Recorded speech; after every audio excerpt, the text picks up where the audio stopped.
یہ صوبہ پنجاب کا ایک چھوٹا سا گاؤں ڈھوک مریدہ ہے۔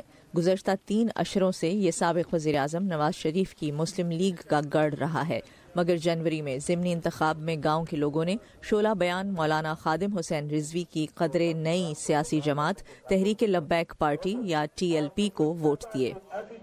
غریب جو ہیں وہ کھانے کو ترس رہے ہیں، تو انہوں نے پتہ نہیں 92 ارب 20 ارب جمع کرا کر باہر ملک میں بھیج دیے ہیں۔ فرق تو یہ پڑے گا نا کہ اسلام ہوگا تو برابری پر آئے گا، چاہے امیر ہے چاہے غریب ہے ایک جیسا ہوگا۔ کچھ ایسی جماعتیں جن کے کالعدم تنظیموں سے تعلق کے شبے میں الیکشن کمیشن نے ان کی رجسٹریشن کی درخواست مسترد کر دی تھی، اب دوسری جماعتوں کے ساتھ اتحاد بنا چکی ہیں، جیسے ملی مسلم لیگ۔ اللہ اکبر تحریک، ملی مسلم لیگ، اب یہ دونوں ایک ہو چکے ہیں، ٹھیک ہے جی، اور اس وقت انتخابات میں حصہ لے رہے ہیں، جو ہمارا سیاسی حق بھی ہے اور ہمیں لینا بھی چاہیے۔ یہ جماعتیں ان رہنماؤں اور تنظیموں کو بھی پلیٹ فارم مہیا کر رہی ہیں جنہیں عسکریت پسند نظریات کا پرچار کرنے کی وجہ سے پابندیوں کا سامنا ہے یا وہ کل عدم قرار دی جا چکی ہیں۔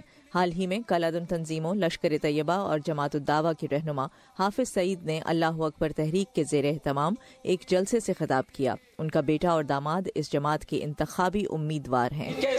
ہماری جنگ جاری رہے گی۔ تجزیہ کاروں کو تشویش ہے کہ انتہائی دائیں بازو سے تعلق رکھنے والی سیاسی جماعتیں پاکستان کو مزید انتہا پسندی کی جانب دھکیل سکتی ہیں۔ ان کا کہنا ہے کہ تحریک لبیک جیسی جماعت قانون نافذ کرنے والوں کے لیے ایک چیلنج بن سکتی ہے۔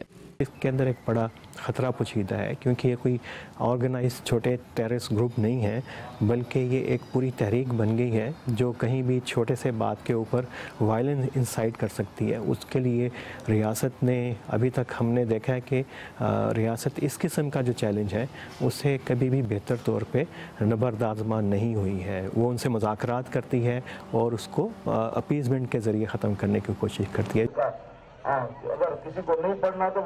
دوسری طرف پاکستان مسلم لیگ نون سمیت دیگر بڑی پارٹیز کو فکر ہے کہ TLP اور اللہ اکبر تحریک جیسی ابھرتی ہوئی جماعتیں ان کا ووٹ بینک توڑ سکتی ہیں، جس سے انتخابات کے نتائج پر بھی گہرا اثر پڑ سکتا ہے۔